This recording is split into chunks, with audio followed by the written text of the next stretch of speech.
Assalamualaikum warahmatullahi wabarakatuh. Perkenalkan, saya Kausarian Kadafi, NPM ASPU 190030, mata kuliah Manajemen Pemasaran kelas D. Di sini saya akan mempresentasikan mengenai analisis strategi STP dan strategi diferensiasi Apple Incorporation. Yang pertama ada profil perusahaan. Apple Incorporation adalah perusahaan teknologi multinasional yang berpusat di Cupertino, California, Amerika Serikat, yang merancang, mengembangkan, dan menjual barang elektronik konsumen, perangkat lunak komputer, dan layanan daring.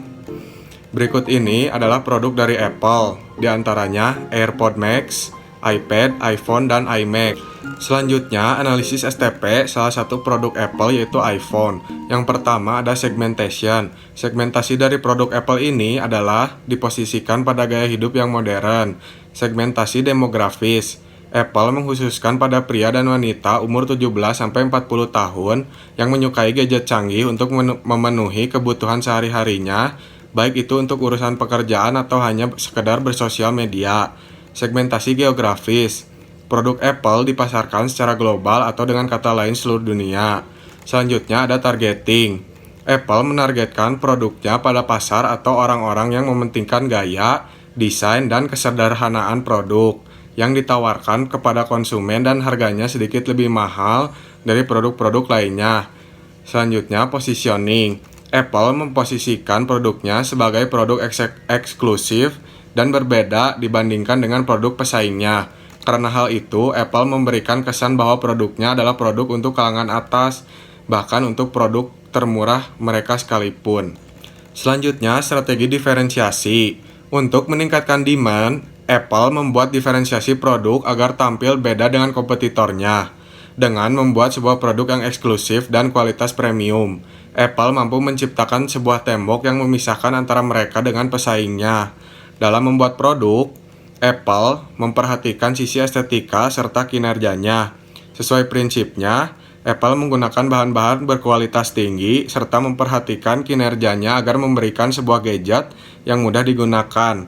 Mulai dari sistem operasi iOS yang merupakan buatan Apple sendiri, konsep mobile store khusus Apple dengan Apple Store, efektivitas kinerja berkat pemilihan bahan berkualitas tinggi, memberikan kenyamanan bagi siapa saja yang menggunakan Apple. Selanjutnya, kasus repositioning. Apple dikenal sebagai salah satu perusahaan teknologi papan atas dunia. Mereka dikenal akan produknya yang revolusioner, elegan, dan memiliki tingkat eksklusivitas yang tinggi.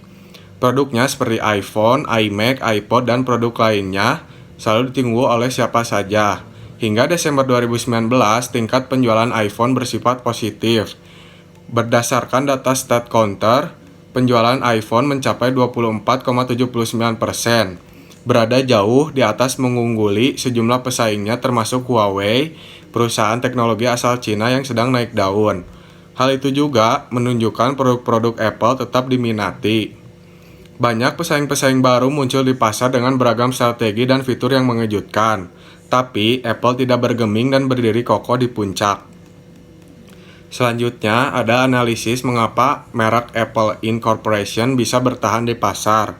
Untuk mempertahankan mereknya di pasar, Apple selalu berinovasi dengan produknya dengan mengembangkan antara lain desain. Produk Apple biasanya didesain dengan mulus dan inovatif. Hardware dan software buatan Apple ini terkenal dengan kecanggihan dan kestabilitasannya. Kualitas suara. Produk-produk Apple memiliki kualitas suara yang lebih baik dibandingkan dengan produk-produk lainnya. Fitur-fitur yang inovatif seperti Siri dan lain-lain, serta kemudahan. iOS dan Mac OS X memberikan kemudahan bagi kita semua untuk dapat menggunakannya. Mulai dari setting hingga menggunakan aplikasi, kita jarang sekali menemui kesulitan.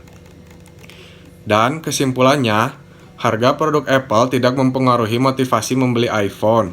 Harga merupakan hal yang relatif, sehingga harga produk dinilai mahal atau murah sangat tergantung penilaian masing-masing konsumen mengenai persepsi mahal dan murah yang berkaitan dengan tingkat penghasilan, tingkat pengeluaran, dan hal lainnya.